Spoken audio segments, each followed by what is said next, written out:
তো hello guys, আপনারা যখন এখানে ইনস্টাগ্রামের প্রোফাইলটা এখানে ওপেন করে নিয়ে আপনারা এখানে প্রোফাইল অপশনে ট্যাপ করে নিচ্ছেন। এখানে দেখুন আপনাদের প্রোফাইলে কিন্তু একটি অপশন নতুন অ্যাড হয়ে গেছে, এআই ক্রিয়েটর বলে। এবং আপনারা চাইছেন যে এখান থেকে এই এআই ক্রিয়েটর অপশনটিকে রিমুভ করতে। তো তা আপনারা কিভাবে রিমুভ করতে পারবেন সেটাই জানাবো আজকের এই ভিডিওটিতে। তাই জন্য কিন্তু পুরো ভিডিওটি অবশ্যই দেখতে থাকুন। তো তার আগে ভিডিওটিকে অবশ্যই একটি লাইক করে দিন এবং এই চ্যানেলে যদি আজই নতুন এসে থাকেন এখনই চ্যানেলটিকে সাবস্ক্রাইব করে রাখুন এরকম নতুন নতুন ভিডিও দেখার জন্য। তো সিম্পলি দেখুন আপনাদের প্রোফাইল থেকে এই এআই ক্রিয়েটর লেভেলটিকে কিভাবে এখান থেকে রিমুভ করবেন। দেখুন সিম্পলি দেখুন এখানে একটি অপশন রয়েছে এডিট প্রোফাইল বলে। এই এডিট প্রোফাইল অপশনে ক্লিক করে নেবেন এবং তাহলে দেখুন নিচের দিকে স্ক্রল করে নেবেন। এখানে দেখুন একটি নতুন অপশন রয়েছে এআই ক্রিয়েটর বলে।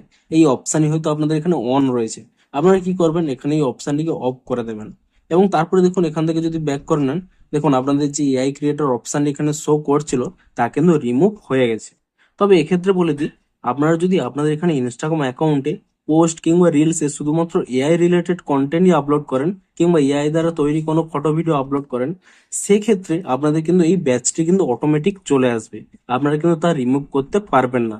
কারণ আপনারা যদি এআই রিলেটেড কন্টেন্ট বানান যাতে দর্শকরাও বুঝতে পারে কিংবা আপনাদের ফলোয়াররা জানতে পারে যে আপনারা এই ধরনের কন্টেন্ট আপলোড করেন, তাহলে কিন্তু অটোমেটিক্যালি সেই ব্যাচটি কিন্তু চলে আসবে। আর আপনাদের যদি নর্মাল অ্যাকাউন্ট হয়ে থাকে তো আপনারা কিন্তু ইজিলি এভাবে কিন্তু এখান থেকে রিমুভ করতে পারবেন। তো ভিডিওটি যদি একটু হেল্পফুল বলে মনে হয় অবশ্যই একটু লাইক করে দিন। দেখা হচ্ছে আর কোনো ইন্টারেস্টিং ভিডিওর সাথে। Thanks for watching.